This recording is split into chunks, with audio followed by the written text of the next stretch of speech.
Oops. One more moment here. Keeper of the signs. Very good. Thank you, everyone. Sorry for the delay and get started here. We'll call our meeting to order here at 1:07. And we'll kick things off today with a presentation and update by the police department regarding monthly crime stats, as well as CALEA accreditation. Welcome, Chief Winstrom, to the podium here. Welcome, sir. Thank you. Anybody's phone? Anybody? Okay. Phone up there. If anyone's missing their cell phone, there's a cell phone at the podium.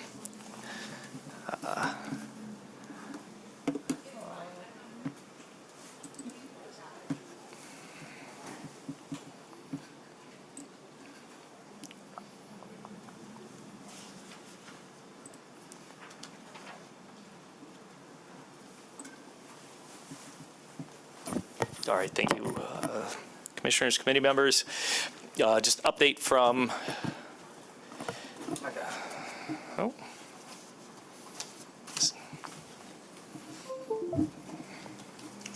right. I appreciate it. There you go. Threw me off there. There you go, sir. All right. This is the correct one for September 19th. Update from the police department. Some information. Of course, our biggest concern is violent crime, specifically homicides in the city. And if you see historically in 20, 21, and 22, you see the totals that we've ended up with throughout the years, 20 being horrific numbers for homicides in the city, and for a city this population side of 38, better in 21 and 22. If you see the progress that we've made this year, these are year-to-date totals. So we're one murder higher where we stood in our lowest year of the past 3 years in 2021. Obviously, 14 murders is one too many, but we have seen progress in the violent crime in this city, and we'll continue to see progress. Part of the reason that we've seen progress is our excellent detective division, which has much higher than the national average clearance rate. We keep that up. I was talking to my detective team earlier, and they've made great progress. I'm not going to give you too much details, but a 1980s homicide, even the older homicides, we vow never to forget. We'll stay in contact with the families. And we recently had authorization from the GRPOA to hire back retired detectives until we get back to full staffing, where we really have every detective. We want to tap into that sort of unused resource of detectives who are at home but still have that institutional knowledge, especially to work on cold cases. And one individual that we have signed up to come, should be starting in the next week or two, has actually worked on some of the cases that he's going to reopen and work with. And especially even if that just means talking to the loved ones of these individuals and updating them on the progress, that's something very, very important for me and for the police department. 14 total murders so far, 2023, 6 of those closed by arrest and prosecution. Without getting into details, we have made significant efforts on the other 8, and are making progress towards prosecution on a majority of those as well. Auto thefts, we talked last year, the numbers were, last month, the numbers were a little bit above 22, but I said that they're actually trending down, and you can see now by the end of August, we're actually lower than 2022. And this next slide will show you a little bit more why that is. We did see a spike this summer. It pales in comparison to the spike in June, July, and August of 2022. Again, part of that is education of the public. You know that if you own a Kia or a Hyundai in certain years, 2012 to 2021, you have to seek other ways to secure your vehicle, park it in a garage, get a club or steering wheel lock.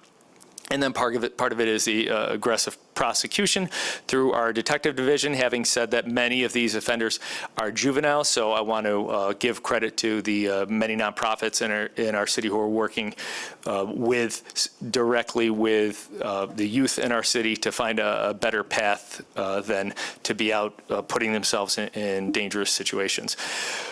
Aggravated assaults are fortunately trending downward. We hope to see that continue. Robbery is significantly trending downward, even over the past 4 years, and something that obviously less than one a day. Robbery can be an extremely traumatic experience, and we want to see those numbers as low as we can get them.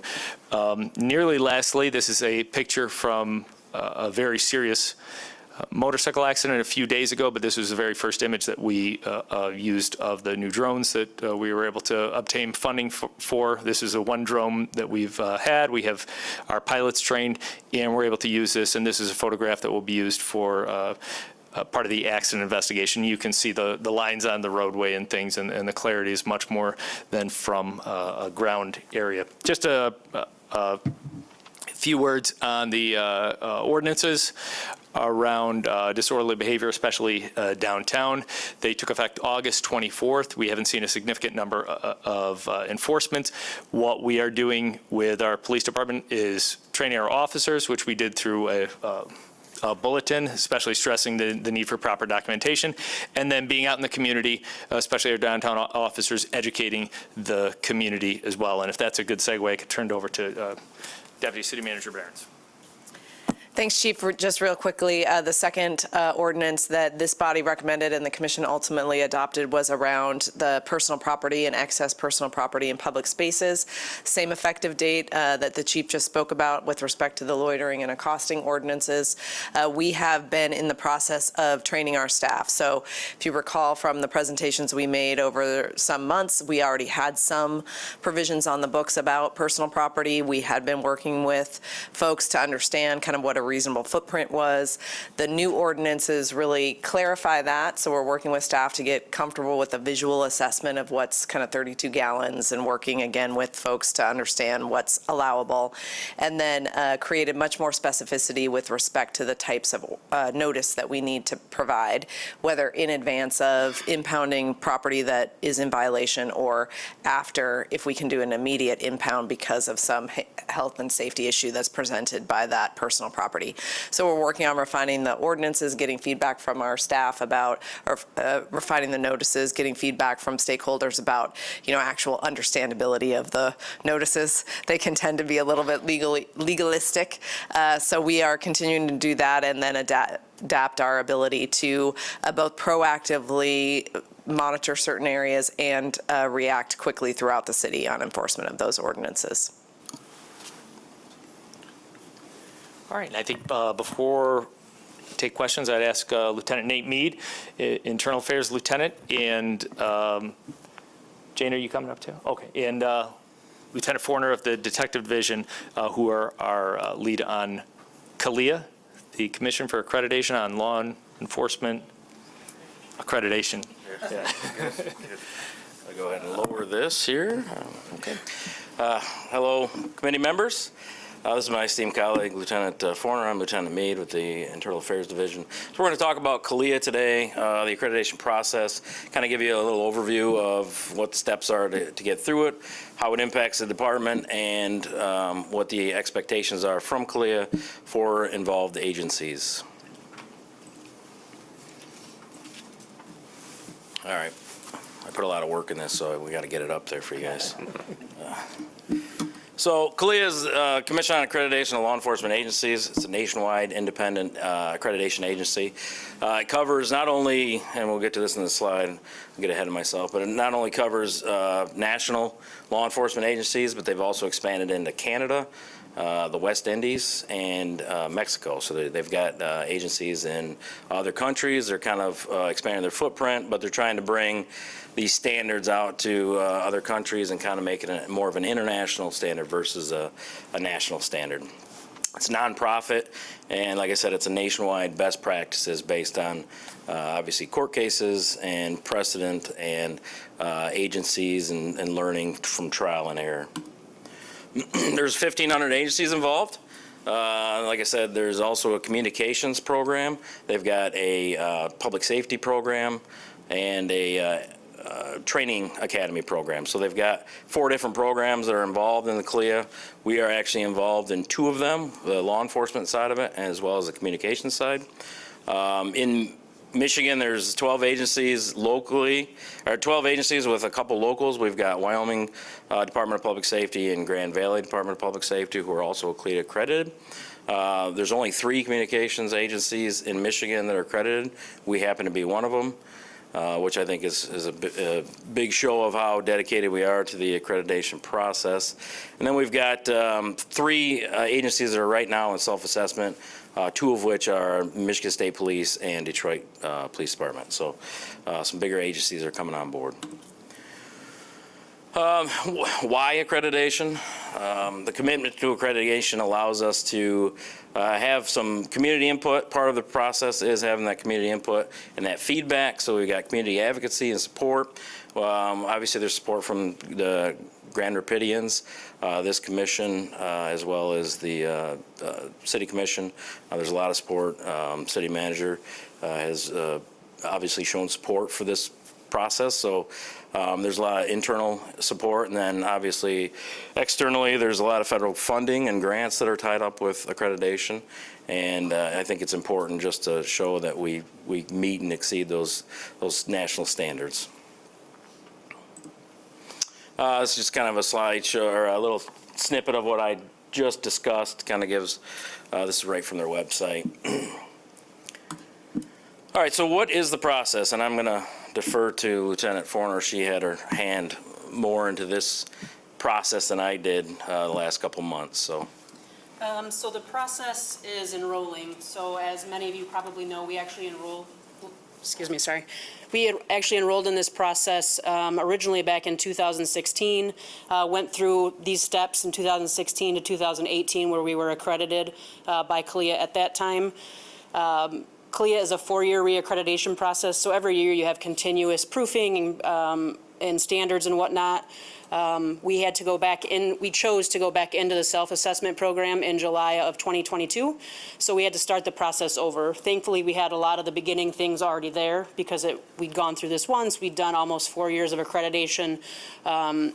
So it only took us about 6 to 8 months to go through that self-assessment phase again versus the 24 to 36 months that they anticipate it taking on that very initial time period. So we enroll in it, we have self-assessment, so you're going through the entire manual of procedures, you're going through reports, proofing things, making sure that your standards meet or exceed the standards that this national accreditation body puts out for us.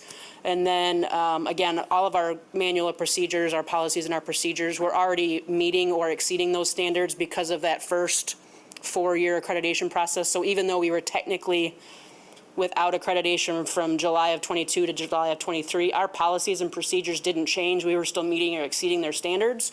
We just had to go back then and put in our proofs to become accredited again.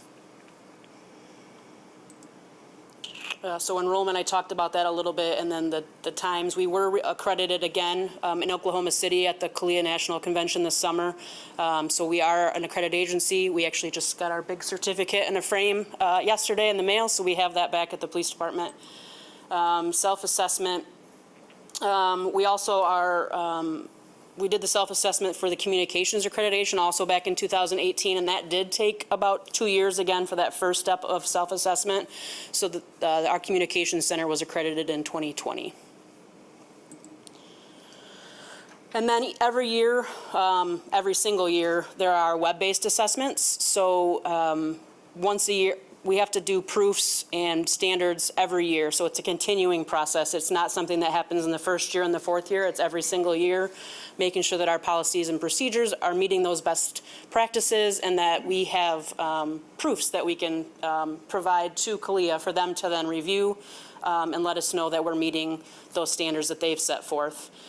This year, we found that they changed because of COVID and all the virtual portion of things. They went to some Teams or phone interviews also during this web-based process, which was new to everybody, all the agencies this year. So we actually had subject matter experts speak with the assessors or the CALEA service managers during this process this time for both communications and law enforcement. So I believe this time we talked about use of force, recruiting and retention, internal affairs, and then property management during the web-based assessment. And then every fourth year, at the beginning of the process, and then as you get into reaccreditation, they do a site-based assessment. So they send an assessor that's employed by CALEA, who's also probably a law enforcement executive somewhere else in the country outside of our area. They come and they actually are on site and meet with our agency. This time they met with the city manager, they met with the mayor, all of our command staff, and then we walk them through everything that the police department is about. They will have gotten that web-based assessment and all of our proofs and everything to review prior to them coming to our agency. And then they come there in person and they produce a report when that's done. And that's what, their report then goes before the commissioners, and then the commissioners decide if they're going to reaccredit you or not, so. The community is also involved in that site-based assessment or leading up to that site-based assessment. They've changed it to an online forum now. It's open and we post it on the website for the community to go in and actually, I think when we first got accredited in 2018, they had a community meeting session where they would come in and meet one-on-one. Now it's an online form and they can fill it out and go on there and say whatever they like. They try to keep it more for, are we meeting CALEA standards? But that's available to the community, and it's part of our standards that we have to do every single year. So also with that, so communications, as we got accredited with that, communication also has a standard where we have to do a survey for that standard to be met with the community. So they actually survey the community on performance evaluations and how well the department's performing in the communications standard section. So there's multiple ways that the community is involved in this process. As she said, reaccreditation really is an ongoing process. It happens every 4 years, but it's ongoing, and they keep a pretty close eye on what we're doing, and we have to go in front of the commission again every 4 years. They sit and ask the chief questions, which is good for us, and then they grill him on stuff, and then they make a determination if they're going to accredit us. So I can just put in a couple of examples of what we have to do for accreditation. This one's a comms, and this was the quality check. So each employee, the supervisors have to pull employee performance, whether it's phone calls or entries into the CAD system, and they have to do an evaluation on those employees. And there's, I can't remember exactly how many they have to do. Do you remember? Mm-hmm. Supervisors get assigned that, so this is kind of what it looks like, and those supervisors will come out, pull out that data, do those evaluations, and do a spot check, and then they'll put it on this form. So that's one way of quality checking employees. And then for law enforcement side, we've got inspections of our property management unit, which is highly litigious, as well as obviously there's some problems if we have people taking stuff out of our evidence. So it's very, very highly scrutinized in the CLEAR process. There's a number of audits, walkthroughs, evaluations, and things that they have to pull for these reports each year, so they keep a pretty close eye on that. And there's just some of the documents we use for proofing, and I believe that's it, if there's any questions. Very good. Thank you for that presentation. I guess since you guys are all up here, we'll start with questions about CALEA first, and then we can go back to the other stuff, crime stats, if there's any questions. Yeah. When you said that the reaccreditation is going to take place in 2026, does that mean the process starts again in 2026? Yeah, so it continues so every year we have to go through every proof and proof it.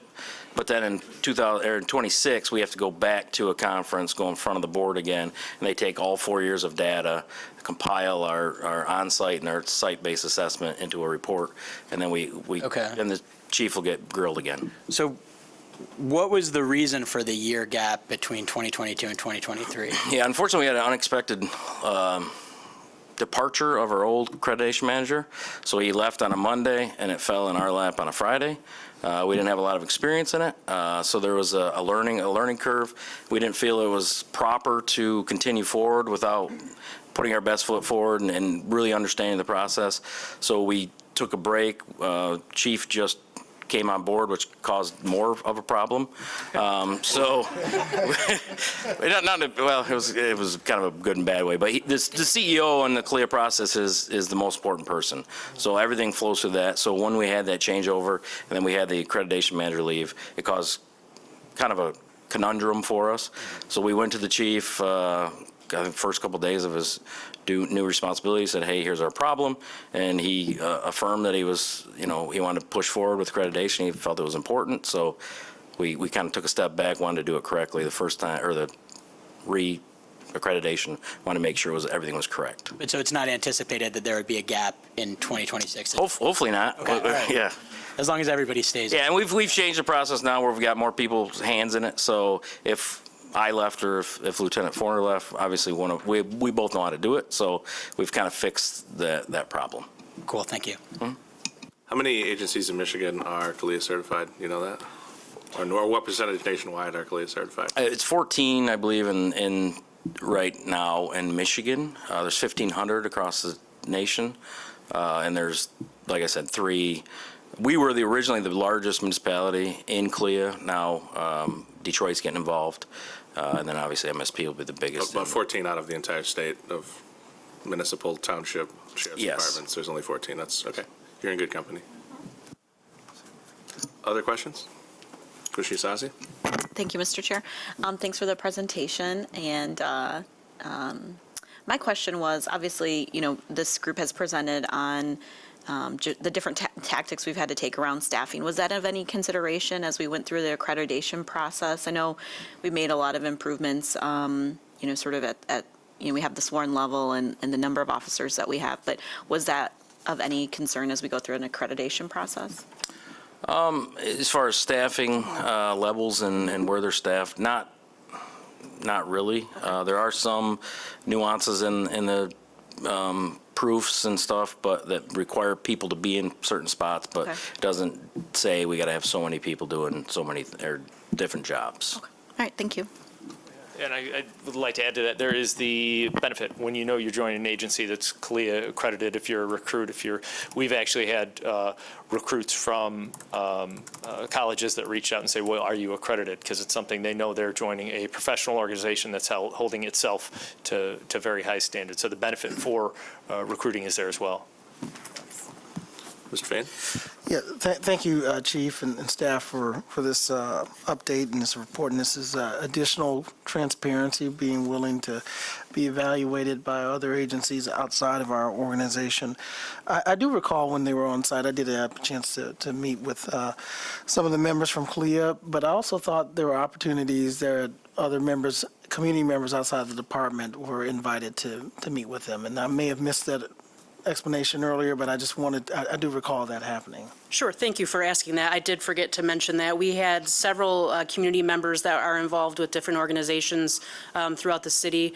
They wanted us to find community stakeholders to bring in to do actual one-on-one interviews so they could ask questions and hear about the programs that are offered here in the city. So we did do that also as part of the site-based assessment.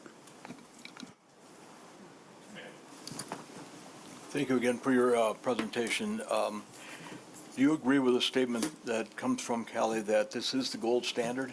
Is there anything else that comes from the FBI? Or part of that question has to do with how do we hear about best Turn your mic on. the cutting edge in other departments? If you just repeat the question, so it's on the record. Yeah, could you, I'm sorry. No, I don't for you to repeat it, Nate. My understanding, I'm trying to paraphrase here. Your question is there another accreditation process that we could be involved in that might be more robust or have a higher standard? Yeah. Okay. We see certain kinds of crime require a lot of coordination, Marlene, can you talk in the mic, my friend? et cetera. Sorry? Can you talk into your mic? Oh, yeah. I don't know if it's on, but We see from news programs that affiliated jurisdictions overlap and work together on certain crimes. Does that fit this category of, I'll tell you, I think I understand the question. And so this, CALIA was the first. It was started by International Association of Chiefs of Police, National Organization of Black Law Enforcement Executives, National Sheriff's Association, I want to say. It was started by the big four groups across the country and 30, 40 years ago now. Since they came online, and CALEA has always been the gold standard, the Department of Justice recently, and I believe it was in the wake of the George Floyd murder, made accreditation in some ways contingent on approval of grants. So what you've seen is nationwide smaller agencies, smaller groups pop up and meet, in some cases, just the bare standards for accreditation for the Department of Justice so that agencies can, for a little bit less money, go and get accredited.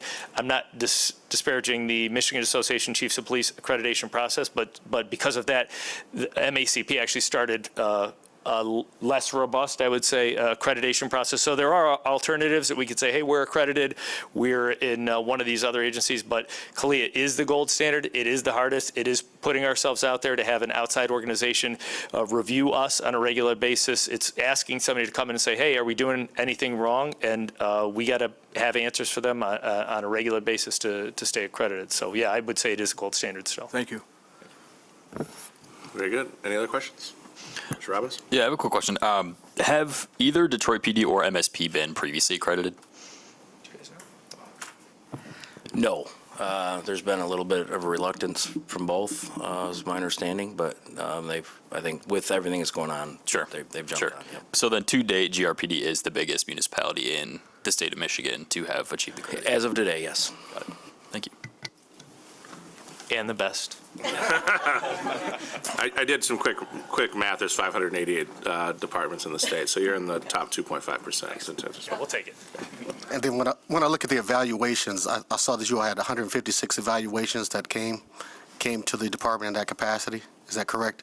Or is that with just a standard that was lifted up? I'm sorry. The evaluations that you had listed on that last page of the, So I just pulled from their monthly. okay. So I couldn't say if that was total for the month. I know that they do it monthly, so It was for the month of January Yeah. of 2022. So I believe- Of which you had 29 that gave perfect scores out of the 156 and 89.3%, I believe. Yep. So you got about 20% that are saying that the department is doing perfect in the midst of the work. So just curious to know about the no, breakdown.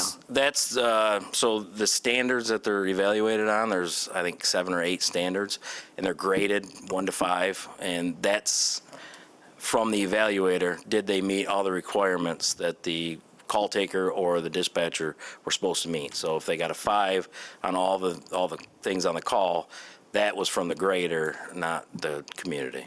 Okay. All right. Thank you. All right.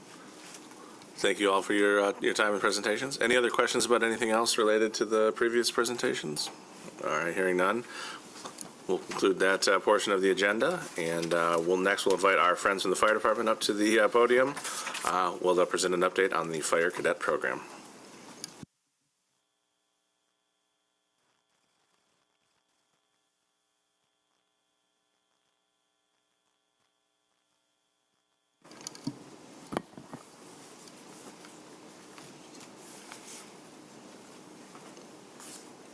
All right. Good afternoon, everyone. Chief Brown here. With me is Deputy Chief Eric Freeman and Acting Lieutenant Javon Welch. We are very excited today to just give a brief update on our cadet program. So this past fiscal year, or the current fiscal year, is the first time we've ever had a formal cadet program. And we have learned a lot of lessons going through that. And so Eric will give an overview of some stats. I'm happy to report it's been very successful. And then hopefully Javon will give us some lessons learned and how we're going to make it even better next year. So Chief Freeman. All right. Hello there, committee.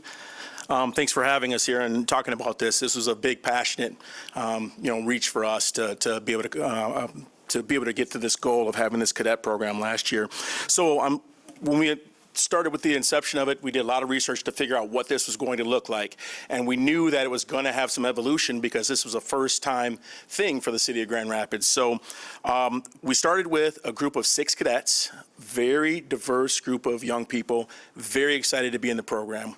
We actually interviewed about 20. We had about 40 that applied. So we were happy with that, and that was without a lot of advertising and reaching out. So what did we do? Well, the first couple of months, I was their direct supervisor. And I learned pretty quickly that I did not have the capacity to be able to take on these 6 young people. They would text just like any other young person, text and call about everything, you know. And so how do we fix that? The executive chiefs talked and we said, let's bring someone in from suppression that we think is be a good fit. So Acting Lieutenant Welch, who recently tore his Achilles, that's why he's going to stay seated unless you would like to ask him some questions. He came up on board from out there. I knew that Acting Lieutenant Welch came from a background of working with young people. He ran football leagues. He did some other community events. He's right here from Grand Rapids, an Ottawa Hills grad, loves working with young people. So I knew it was a great fit. He's also worked with me in recruitment before. So I said, Javon, let's do this. Let's, get up here. So he came in and we actually made an office for him on our South Annex, right where our physical agility equipment is. And that's a key part to what, what we wanted to do with this program, so they would have availability to that. And I'll get into that a little bit later. But Javon worked in his office over there, and he and I overlapped for about a month and a half as I told him what things he needed to do, and then he took it and he ran with it. So what kind of things did Javon teach them, Acting Lieutenant Welch, teach them over the last year? Because we started in October of 2022, what are we at, 23 right now, so 22. So this has gone almost a full year now. So he taught them fire skills. We knew that's the building block of any firefighters, that they have to understand how to put the wet stuff on the red stuff. They have to understand ladders. They have to understand search drills, things of that nature. So that's the meat and bones, or the meat and potatoes of what it is that we do in the fire department. So they would work, and he was extremely creative because our training center, we know how busy that building is and how many things we have going on there. So he used the limited resources he had by himself and creatively came up with a lot of ways to put these young people through these drills. And I would go there and I'd visit every once in a while just to make sure he was good, and he was coming up with some really good ideas. So I'd love to see the ingenuity that he employed there. Admin, we know that the fire suppression side isn't the only thing that we do. We have a ton of things that we do in our administrative building, and we wanted these folks to have some type of exposure to that. So we would bring them up occasionally with projects. We would assign them to the captains in various administrative roles that were there. And then eventually that morphed to 1 day a week. They were dedicated to an administrative position. It evolved as we went throughout the year, but it was great because we found out that one of our cadets, she excels at administrative work. We didn't know that until she got up there, and she actually loves it. She's gotten a number of great compliments on some work that she's done, and some people that still want to use her in that capacity if they can in the future. Medical skills. Our goal was to get them a first responder license, but we originally gave them an equity-based type of schedule because we knew they would all have different schedules coming in. So they could choose their schedule throughout the week, but that meant then we would have this up and down ebb and flow of how many cadets we would have. Some days we'd have 2, some days we'd have 6, some days we'd have 1. So we could never get a nice schedule where they were all together to get them that medical license. However, we did teach them CPR and basic first aid, so they were able to get some medical, onboarding while they were there with us. Community work. We aligned them with our RSP program, our residential safety program, sent them out to various fairs and the smokehouse that we'd send to various places. They would go out there, they'd work with other young people, they'd give them tours of that smokehouse. We had a great idea that we were going to get them in a community cleanup event, but we were never able to get that work because they wound up never having it. So, but they were really great about wanting to jump into the community work with us. We also taught them some auxiliary skills. We focused heavily on our values: honesty, integrity, loyalty, teamwork, and excellence. We made sure they understood what that was. We did regular interview drills with them so that they'd be on the other side of either Javon or I as a panel talking to them about how they need to work in an interview.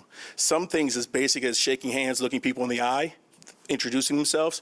That was one of the first lessons that we taught them in this class, and they took to it really quickly. And then we then morphed partway through the year. We really want to get them a focus on being out with our crews on an everyday basis. So 4 days a week, they would go and do ride-alongs with crews. We'd put them in a schedule, and they would go to those units out in the street and learn firsthand what it is to be a firefighter. So they got a ton of exposure the last 3 to 4 months going out on an everyday basis. So what was the result of this last year working with them? All 6 of our cadets applied for our firefighter position. All 6 of our cadets passed our written test. Of those 6 cadets, one decided he was going to go towards the police side. And so that's where he's in that process, or he started that process with them. 3 of them are currently in our process still. One is on our alternate list, thank you. 2 of them have yet to go through their physical agility, but I'm very proud to say that of the 22 that we just hired at that budget amendment this morning, 2 of our cadets are in that class. And a big part of that was that interview process. When we had our final Chiefs panel interview, they blew it out of the water. All that drilling that Lieutenant Welch did with them, fantastic work. They really were really good, and they really shined. So we were grateful to see that. Now the evolution. Where are we going forward to, right? We did get continued support from the city and then this committee, so thank you very much that we could do this again in this fiscal year. With the heavy lift of hiring these 22 firefighters, we got pushed back a little bit, so we're going to change our schedule a little bit. Instead of that equity-based schedule where we sort of let them pick and choose, we're going to have a little bit more condensed schedule where it's going to be either 3 or 4 days a week. We're going to calculate the hours and see where that budget will allow us to have. But we want them there at the same time so they can all learn the same lessons, so we can get them a medical license so they can be there the same days. That's the only way that we can really expand what it is that we're teaching them. And again, this is an experiment as well. We need to see if this is going to work. So we're going to have a 6-month schedule between January and the end of June before the fiscal year ends, and we're going to have them there probably 4 days a week. We're going to start our advertisement in October, looking to start the hiring process in November to have them onboarded by January. We're going to take Lieutenant Welch and we're going to put him underneath the training division. Right now, he's working directly under a deputy chief. I'm his direct report, right? So I don't have the capacity to be able to give him what he needs, but if we align him with our training division, they'll be able to work with him on training techniques, certifications, and there will be other trainers that can assist when he's not available or if he just needs more hands. So him working with training is going to be something we're going to see if that'll work. And that's a direct line because recruitment moves right into the hiring process and that goes right into training. So we figured it'd be a natural fit for them to move over there. Second thing is our streamlined curriculum. Our third thing is our streamlined curriculum. He, again, was sort of really creative last year, but we want to put together a little bit more formal curriculum for these folks so that every year now we have a set pattern on what we're going to do. We recently hired a fire education specialist, Lisa Eller, to work with as a part-time employee, and she's fantastic with lesson plans, former teacher, former educator. So with her there, Javon and Lisa met this morning, had a great conversation about how that curriculum is going to look starting in January. So they're working on that. And I think that's going to give it a little bit more robust impact, have a little more robust impact with them learning, because they're going to be able to learn the same lesson plan, as opposed to him having to try to come up with it, and try to build it himself. He's going to have help with that. And again, lining up with the training division is going to help with that as well. And then finally, as they exit this program, we're going to offer them all exit interviews. We're getting feedback from the cadets. And we've already put out some feelers for feedback from the crews that they've been riding with to see where it is that we can make some other improvements to this program, see which direction's the wise way to go, because we do want this to be a continuous, sustained pipeline for people to learn this occupation and then to be able to come into fire. We really love what we see of the enthusiasm they took with trying to get into the fire department right now. And I think that's something that we can continue to sustain with the city's backing, with the backing of our chief and our leadership in the fire department and the community as well. So that's where we're at right now. Does anyone have any questions for us? Very good. Colleagues, committee members, Mr. Kettle? I had the privilege to go to their session the other day where they were talking with community members about expanding the reach to make sure we're well represented. And I was shocked to learn that we only have one woman of color in the department. Blew me away. I never knew that before. Never paid any attention, I guess, but So they're doing yeoman's. They're really doing hard work on this. I'm also on the Firefighters Foundation, and we're out there trying to raise money for several things, but we're going to get educational tools. They need educational tools when they go into these schools, and they're just revving up the engagement with the community and with schools and little kids and stuff, and so doing good work over there. I think we've got two really great departments here, police and fire, so that's all I have to say. Thanks, sir. Anyone else? City Manager? Yep, thank you, Chief, and for the presentation, and I'm sure Chief Winstrom appreciates you recruiting for him as well. He owes you another recruit. Actually, I had two questions. And one's a question, one's an observation. The cadet, at least the program in the police department, is exposure, but they're also doing some functional things within the department, I think around the lobby area, helping in terms of receiving complaints, customer service. Will this, now that you have kind of a cohort, in addition to the shadowing, job shadowing and training, are there other functional things that they can do as part of ongoing work? As we've talked this morning about the need to have additional staffing for operations, is there a way for them to provide more support in administrative functions to where you could reassign or redeploy other firefighters to do other operational things where only a certified firefighter can work? As of right now, I mean, that's obviously something we can explore in the future, but as of right now, the amount of information where you're trying to get them, especially as they were working 20 to 24 hours a week, it wasn't enough time to really try to get them to do other things of that nature. The learning part was such a big piece that it really didn't have enough time to try to segue that into also taking on other, projects on a regular basis. We did some types of projects, but to do it on a regular basis, it'll be a little bit cumbersome.